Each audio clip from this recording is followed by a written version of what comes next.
नमस्कार. राजमाता जिजाऊ स्वराज्याचे संकल्प शहाजीराजे भोसले, अखंड महाराष्ट्राचे आराध्य दैवत छत्रपती शिवाजी महाराज, थोर समाजसुधारक महात्मा ज्योतिराव फुले, भारताच्या पहिल्या स्त्री शिक्षिका सावित्रीबाई फुले, भारतरत्न डॉक्टर बाबासाहेब आंबेडकर या सर्व महान मानवांना व महान स्त्रियांना प्रथमतः विनम्र अभिवादन करते आणि भाषणाला सुरुवात करते. माझ्या भाषणाचा विषय आहे पुरोगामी महाराष्ट्र घडवण्यात महात्मा फुले यांचे योगदान. विद्येविना मती गेली, मतीविना नीती गेली, नीतीविना गती गेली, गतीविना वित्त गेले, वित्ताविना शूद्र खचले. एवढे सगळे अनर्थ एका अविद्येने केले.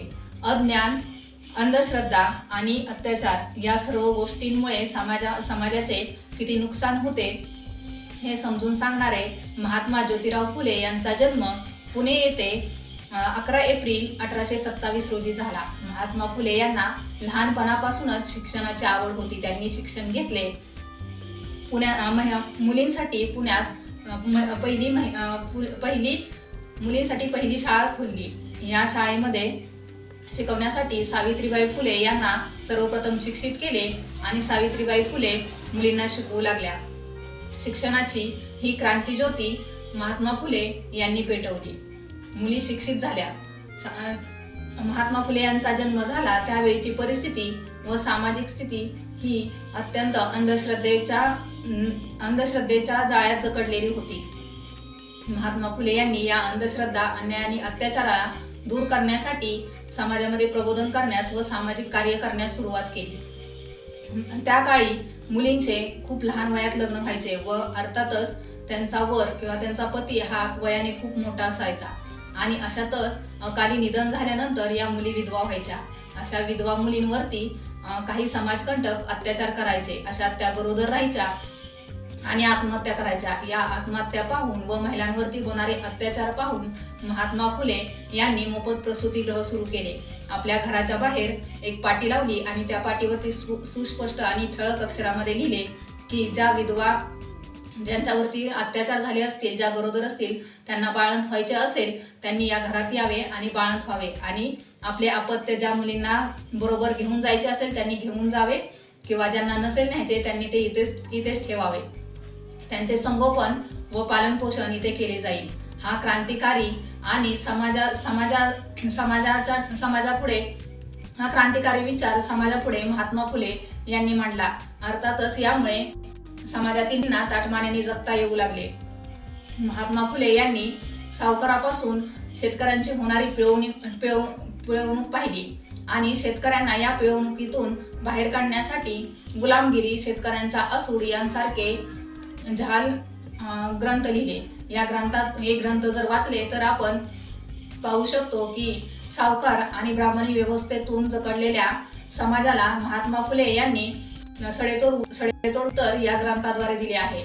महात्मा फुले यांनी सावित्रीबाई फुले यांना शिक्षित केले आणि त्यापुढे आज आपण बघतो की पुरोगामी महाराष्ट्रामध्ये कितीतरी महिला पुरुषांच्या बरोबर खांद्याला खांदा लावून कार्यरत आहेत. प्रत्येक क्षेत्रामध्ये महिला कार्यरत आहेत. हे योगदान हे कशामुळे तर या सर्व गोष्टींना कारणीभूत महात्मा ज्योतिराव फुले आहेत. कारण त्यांनी जे योगदान दिले त्या योगदानामुळेच आज महिला घरातून बाहेर पडली आहे. कारण त्या काळी महिलांना चूल आणि मूल या व्यतिरिक्त कोणतीही गोष्ट करायची नाही असं सांगितलं जायचं. मुलींना शिक्षणाची सुद्धा बंदी होती. ज्यावेळी मुली शिक्षण घ्यायच्या त्यावेळी असं बोललं जायचं की जर मुलगी शिकली तर तिच्या शब्दांच्या आळ्या होतात आणि त्या आळ्या आपल्या पतीच्या व मुलाच्या पोटात जातात. अशी एक रूढ होती आणि त्यामुळे मुलींना घरातील लोक शिक्षणासाठी पाठवत नव्हती. या अशा रूढी व्यवस्था किंवा या परंपरा आहेत त्या परंपरांना सडेतोड उत्तर देऊन महात्मा फुले यांनी मुलींना शिक्षित केले.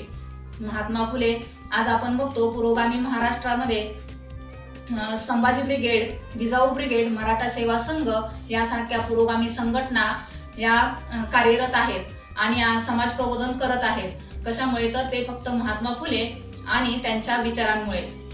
छत्रपती शिवाजी महाराज यांची समाधी शोधून काढली कोणी, तर ती महात्मा फुले यांनी. जर महात्मा फुले यांनी समाधी शोधून काढली नसती तर आज आपल्याला रायगडावरती छत्रपती शिवाजी महाराजांची समाधी दिसली नसती. आज आपण रायगडावरती जातो आणि छत्रपती शिवाजी महाराजांच्या समाधीपुढे नतमस्तक होतो, तर केवळ आणि केवळ फक्त महात्मा फुले यांच्यामुळेच.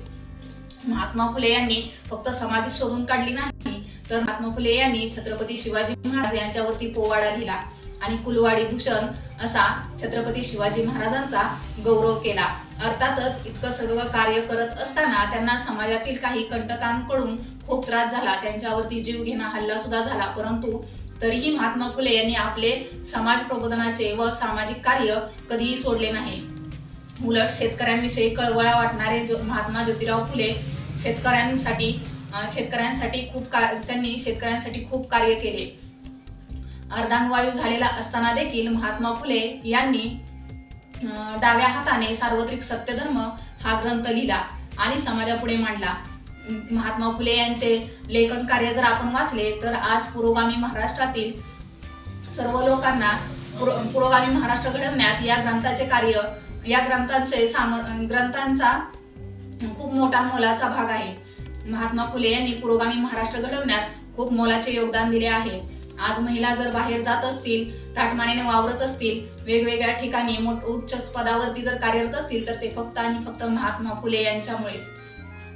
महात्मा फुले यांनी पुरोगामी महाराष्ट्र घडवला, म्हणजेच अंधश्रद्धा, अन्याय आणि अत्याचार, ज्या काळी अन्याय, अंधश्रद्धा आणि अत्याचार होत असत ते प्रमाण आता कमी होऊ लागले आहे.